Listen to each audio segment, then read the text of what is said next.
acionamos todas as oitivas de todos os acusados e de todas as testemunhas residentes em Araxá que as partes pretenderam ouvir, né?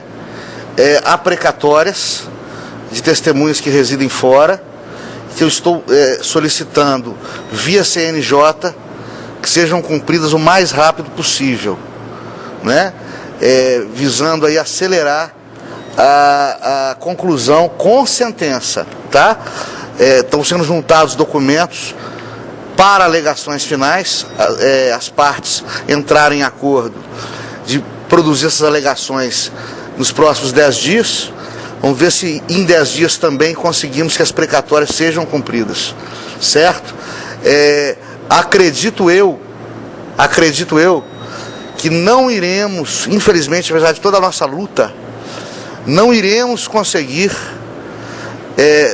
decidir antes das eleições. Infelizmente, por causa desses prazos de alegações finais juntados de documentos. Mas, pelo menos, conseguimos instruir antes das eleições.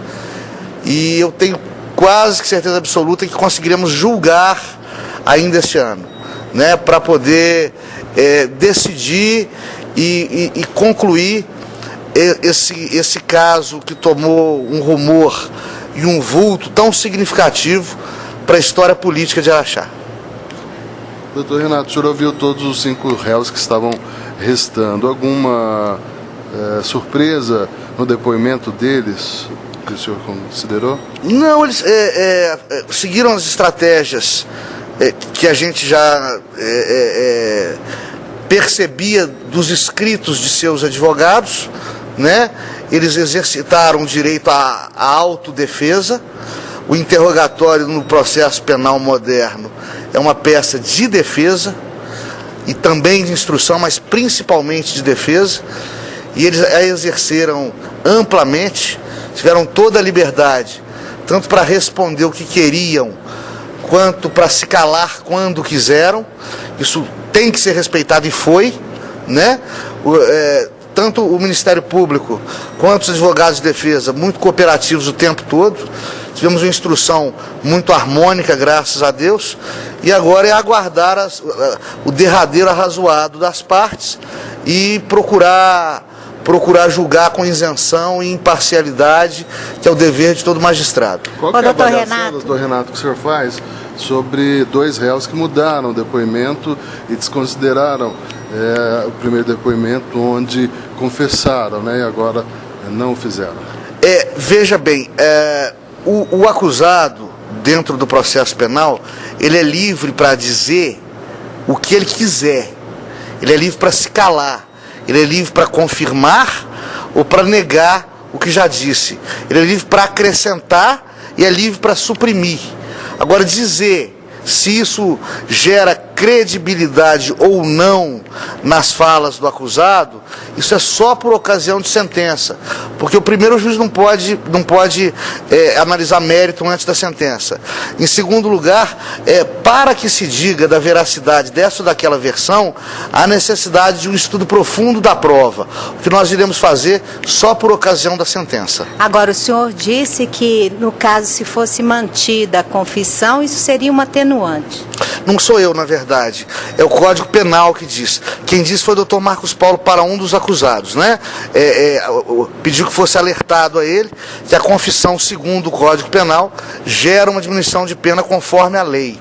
E esse alerta a pedido ministerial foi passado para o acusado. Ô, doutor, esse prazo de 10 dias é contado após a juntada dessa documentação ou já começa a correr a partir de agora? Esta juntada de documentação deve acontecer em um dia 2, né, e em seguida deflagrado o prazo. Esse prazo de 10 dias deve ser deflagrado quarta, quinta-feira, estourando sexta. De sexta, 10 dias para as alegações finais de defesa e acusação.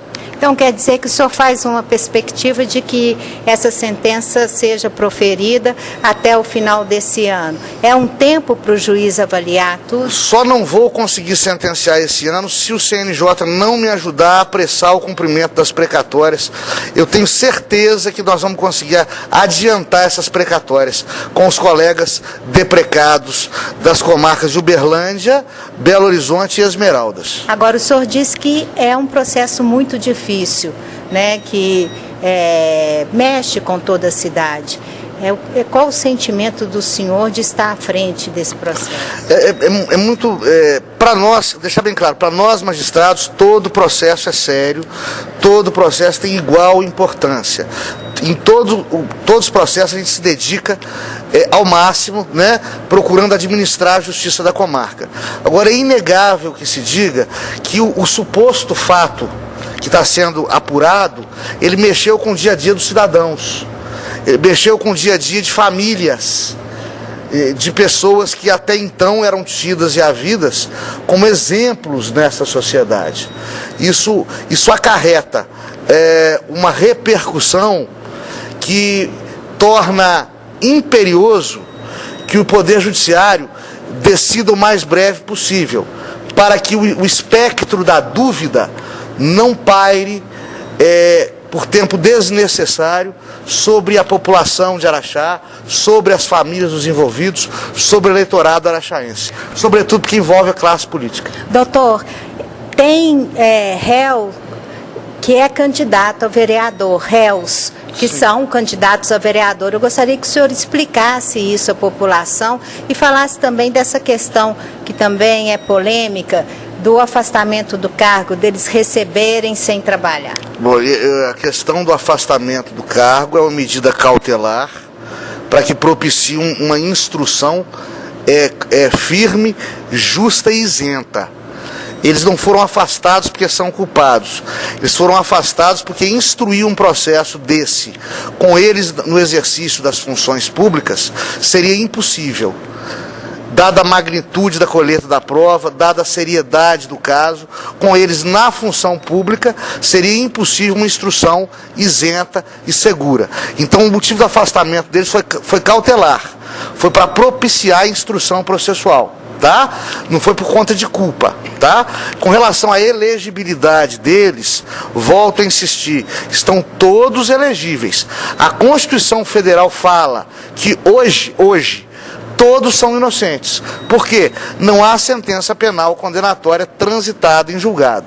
Enquanto não houver sentença penal condenatória da qual não caiba mais recurso, todos eles são inocentes aos olhos da Constituição e, portanto, plenamente elegíveis. Doutor, esclarece essa questão da delação. Ela é premiada ou não é premiada? O Ministério Público fez acordo com 3 acusados do processo da Santa Casa de colaboração premiada que eu homologuei. Os senhores Adalberto, Alexandre e Adair. Foram os únicos até aqui contemplados com a colaboração premiada. O Ministério Público fez acordo com esses 3 acusados em outro processo e eu homologuei. Significa dizer que, havendo condenação, essa condenação dele será mitigada nos termos postulados pelo Ministério Público.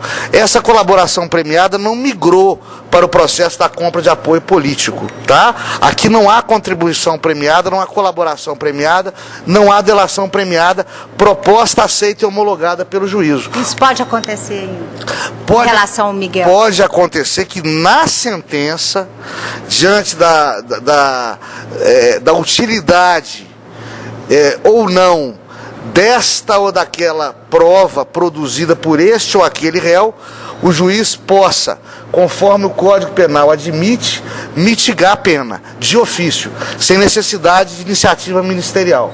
Isso pode acontecer.